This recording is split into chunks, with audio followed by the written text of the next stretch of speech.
Hi, welcome to Buzz, Indiana's Underground Business Voice. I've got Clancy Cross in Dayton, Ohio with Development Beyond Learning. Great launch today, by the way. Appreciate all your help for getting that going. What is Development Beyond Learning?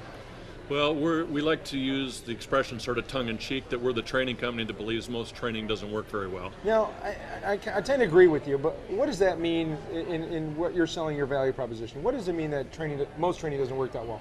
Well, training, when you treat it as a box you have to check off, doesn't really accomplish anything usually. You have to have the mindset that you really want to see change happen as a result of the training event.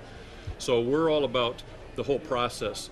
Learning what the customer's needs are, what the business concerns and challenges are, then developing a program using our modules to meet those needs, and then we have a follow-up program, and we do things that create accountability in the process, so it keeps going. So we actually make sure that what we set out to accomplish gets accomplished after we have that training event. Exactly. And that's probably one of the significant factors that doesn't happen in most training companies. That's probably true.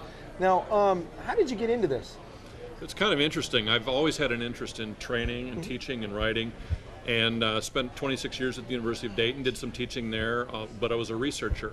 Did a research project with a gentleman by the name of Gary Lear from Sydney, Australia. Okay.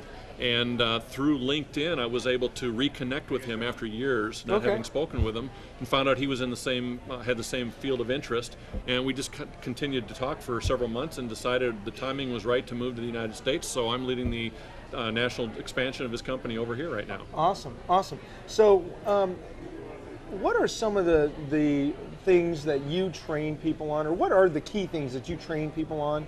I mean, it's not like you're not going to go into a company and say, hey, you know, you have an insurance package that you need to learn. We're going to help you train your salespeople on the insurance package. You really have a skill set that you focus on. It's the soft skills, right? Exactly. So what does soft skills mean? Well, soft skills it's the people element. Okay. Every business challenge probably has a people element associated with it. And whether that's teamwork, whether that's communication, whether that's leadership skills, all of those things tie into who you are as a professional. And those are business needs. In fact, recent surveys have been showing that companies are really focusing on that as their primary strategic plan for their people. So it's a huge thing. Now, why do you think they're focusing on that now and they haven't in the past? I'm not exactly sure why, but it keeps cropping up in every report you see, every survey you see, that the companies are really believing that if they're going to continue to survive in a global economy, that they need to be able to attract the top talent, they need to be able to retain the top talent, and not only is that important for them as a business, but the people that come to work for them recognize that that's why I want to stay. If my company is willing to invest in me, then I want to stick around. Well, I think one of the reasons that people are doing that is we're all in our small businesses or businesses in general trying to do more with less, right? Right. And we definitely know there's that 80-20 rule going on in every single business, right? Yep. 80% of the work's getting done by 20% of the people. And I think what people are really recognizing is that training and the leadership development and the soft skill development is one way to push that 80% into the top 20. And I think that's one of the reasons what you're doing is so valuable. In teaching these businesses that hey, we're not an expense here.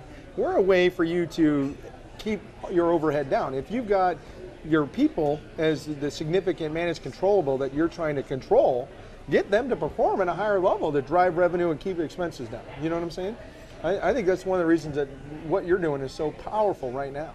And the story that I like to tell is about the founder of our company, Mr. Gary Lear of Sydney, Australia, was an engineer by trade, by vocation and by training, and he had a mindset for people. And one day he was sitting around thinking, what is it that I do in my business as an engineer, and what can I do, what can I learn from that to teach my people to be more productive and break down that 80-20 barrier. And he said, well, what I do is I build bridges and I build barricades. I build bridges to get people from point A to point B, and I build barricades to keep them from going places they shouldn't go. So he basically took that philosophy and built it into a training and a mentoring program that is what the company is today. Awesome. So what are the type of people that you're looking to network with, I mean, that are going after the same target market you are? I like heads of business units, training directors, human resources managers, and believe it or not, CEOs. I think a lot of the business that we do stems from a committed CEO who values his people and wants to make a commitment to them, and is not just going through the motions of So really, anybody that is also selling to the what I call veto, the very important top officer, is also a good person that might be able to make sense to put in your power circle, right? Right. And, or is coming through the HR channel. Maybe it's somebody doing health benefits as a, and they're everyone's trying to keep their health benefits down, right? They're trying to reduce that, but they're calling on that same very important top officer that you are, and it's a similar value proposition augmenting what you do. You know what I'm saying? Sure. So putting some of those players in your space may be good. Sales trainers, that don't do leadership development. Could be, I'll tell you, just from being a trainer myself, 50% of the referrals I get are from other trainers, other experts in the space that say, who you want for that, you actually want Celso. Or you want, and I refer a lot of that on. Early on in Rainmakers, I used to tell Lorraine and I used to make the joke we'd make more money if we sold each other, and because she had a marketing firm and I did, at the same time. So that's where I would try to push you. If people want to find out more about development beyond learning, where do they find you? Well, they can certainly call me at 937-660-5217. Okay. Or they could visit our website at www.dblearning.biz. Okay. What would you? So the last thing you want to tell everybody is how you think you do things different. If you could summarize everything that we came up with today, how would we communicate out with everybody in Rainmaker Land? What makes you different? Well, I think one of the things that we do in our program is we tend to be very interactive and engaging. We have a three pillars that we focus on. Enlightenment, which is knowledge, engagement, and empowerment. Empowerment is such a powerful word right now. It's like getting your staff to take on and to own the company's mission as their own mission. That's really where the rubber meets the road, isn't it? That's right, exactly. Clancy Cross, you've been buzzed. Thank you. Thank you.